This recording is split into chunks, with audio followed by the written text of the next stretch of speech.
подкаст IWPR'дын Борбордук Азияда жаңы медиалардын жана санарип журналистиканын өнүктүрүү аттуу долбоорунун алкагында ишке ашырылды.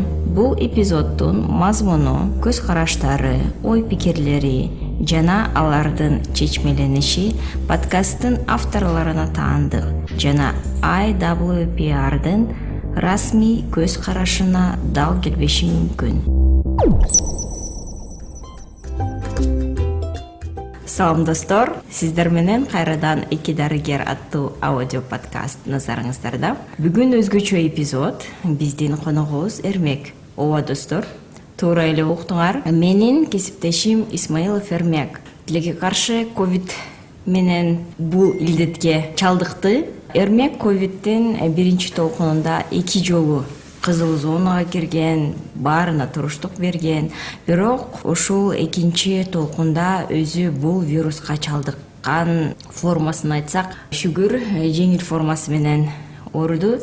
Эрмектин өзүнөн сурайлычы, качан, кайсы себеп менен, кантип сиз бул ооруга чалдыгып калдыңыз?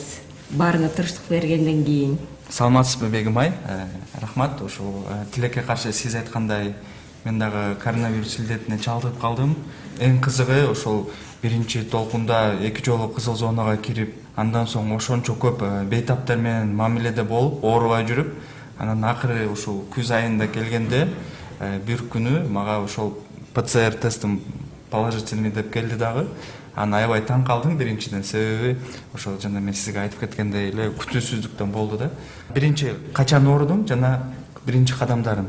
Менин ооруганым бул 1 ноябрь болду. 1 ноябрда биринчи белгилери бул дене таам көтөрүлдү. Андан соң алым жок болуп, эмне кылышымды билбей калдым да. Анан уйкум келип, ар дайым эле ошол күндөрү.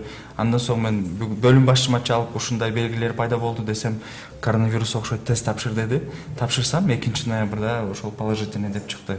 Андан соң дароо эле изоляция болдум, үйдөгүлөрдү жуктуруп албаш үчүн. Кийинки кадамдарым ошол изоляция болуп, жакындарымды жуктурбаш үчүн башка бир атайын бөлмөдө жаттым. Андан соң абалым бир 3 күн бою дене таам көтөрүлдү. Дене таам көтөрүлгөндөн кийин кайра дене таам түшүп калды. Ошентип биринчи кадамдарым ошондой болду. Түшүнүктүү. Айтыңызчы, компьютердик томографиядан өттүңүзбү же өткөн жоксузбу? Суроо абдан көйгөйлүү маселелерден бирөөсү, себеби баягы компьютерный томографияны атайын көрсөткүчтөр бар да, өтүш үчүн.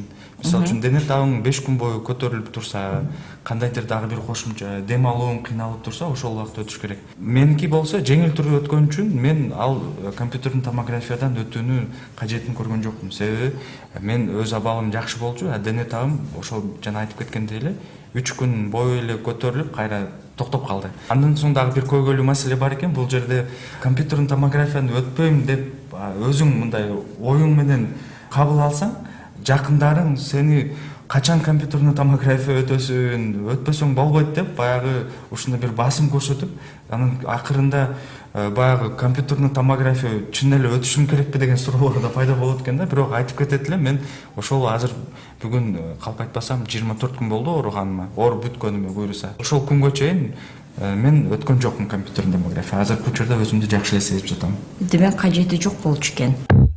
Айтыңызчы, сиз кантип дарыландыңыз? Бул дагы көйгөйлүү маселелерден бирөөсү, себеби коронавирус илдетине чалдыккан адамдар эле баары эле антибиотиктен эле баягы профилактика максатында деп ичип жатышат да. Ооба. Мен жана компьютерный томография айткандай эле антибиотиктерди дагы мен туугандарым баары эле келип алып, Эрмек антибиотик ич, дарыгерлер да чалбайт деп, чын айтсамчы, антибиотик ичип кой, баягы профилактика түрүндө депчи. Бирок баарыбыз угармандарга айтып кетет элем, билишибиз керек.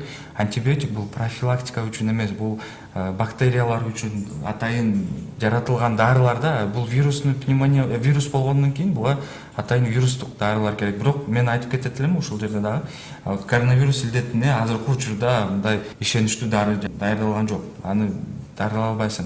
А мен дарыланганым боюнча айтып кетет элем, мен дарыланганым аябай жөнөкөй. Мен биринчи иретте бул суюктукту көп ичтим, бир 2,5-3 литрге чейин күнүнө ичкенге аракет кылып аттым. Себеби биздин организмибиз коронавирус илдетине кабылганда уланат. Ошол уланууну чыгарыштын бирден жакшы бир жолу бул суюктукту ичүү. Ошол болду. Андан соң мен дене табымды түшүрүш үчүн биринчи ошол 3 күн бою көтөрүлгөндө атайын жанагы парацетамол же ибупрофен деген дарыларды ичип ошол учурда түшүрдүм. Андан соң мен атайын иммунитетимди күчтөндүрүш үчүн витаминдерди ичтим. Бул кайсы витаминдер? Витамин D, витамин С, витамин А, Е жана цинк деген. Бул витаминдер атайын ошол өпкөнүн чыңдоосуну, бекемдөөсүнө абдан чоң жардамын берет. Ошол витаминдерди ичип, мен азыркы учурда өзүмдү, мен ойлойм, ошол жакшы дарылануунун натыйжасында азыркы учурда мен өзүмдү жакшы сезип жатам. Рахмат. Демек, айтыңызчы, мына 24 күн өттү дедиңиз. 24 күндөн кийин өзүңүздү кандай сезип жатасыз? Сиздин дарылоо аракеттериңиз кандай болуптур? Азыркы учурда абалым жакшы. Мындай кошумча баягы коронавирустун белгилери калган жок деп айтсам дагы болот. Себеби билебиз, коронавирус илдетине чалдыккандан кийин оор түрү болобу, формасы болобу, сөзсүз түрдө жанагындай дем алуусу, кыйналуу белгилери улана берет. Андан соң өпкө ооруп кыйналат. Бирок азыркы учурда менде андай белгилер жок. Өзүмдү мындай кадимкидей эле дени сак адам катары эле сезип турам. Бирок бир эле нерсе дагы бар. Мен азыркы суукка чыкканда көбүрөөк басып койсом, ошол учурда бир аз өпкөм мындай ачышкан болуп калат да, кээдечи. Көкүрөгүм. Менимче бул дегени коронавирус илдети толук түрдө организмден чыга элек, бирок дагы кайра калыбына келиш үчүн дагы бир топ убакыт керек. Бул деген эмне деп айтып кетмекчимин угуучуларыбызга. Мындай кадимки жашоого тез аранын ичинде кайра кирүүгө шашылбаш керек деп ойлойм да. Себеби мисалы үчүн жакшы боло эле сиз жумушка чыгып кетсеңиз, ал жерде суу калтырып алсаңыз, анда баягы абалыңыз кайра күчөп кетиши мүмкүн. Ошондуктан мен үй шартында изоляцияда 21 күн толук болдум. Ошондуктан менимче жыйынтыгы да жакшы. Азыркы учурда баягы кайра ооруп калган учурлар бул ошол бейтаптар кайра эле ошол көчөгө чыгып, жеңил жүрүп же баняга барып үшүк алдырып, ошондуктан кайра абалдары начар болуп атат. Ошондуктан элим айтып кетет элем, шашылбаңыздар. Өзүңүздүн баягы абалыңызды карап, андан соң кыймыл аракеттерди жасасаңыз деп айтып кетет элем. Демек, сиздин кеңешиңиз реабилитациядан баш тартпагыла, барыңыздар, өтүңүздөр. Ооба. Түшүнүктүү. Рахмат Эрмек. Жакшы, сиз жеңил формасы менен ооруган экенсиз, кайра жакшы чыгып кеттиңиз. Биз да сүйүнүчтөбүз. Мен деле көрүп атам, сиздин абалыңыз жакшы экен. Эч кандай өзгөрүүнү байкаган деле жокмун. Сак саламат болуңуз.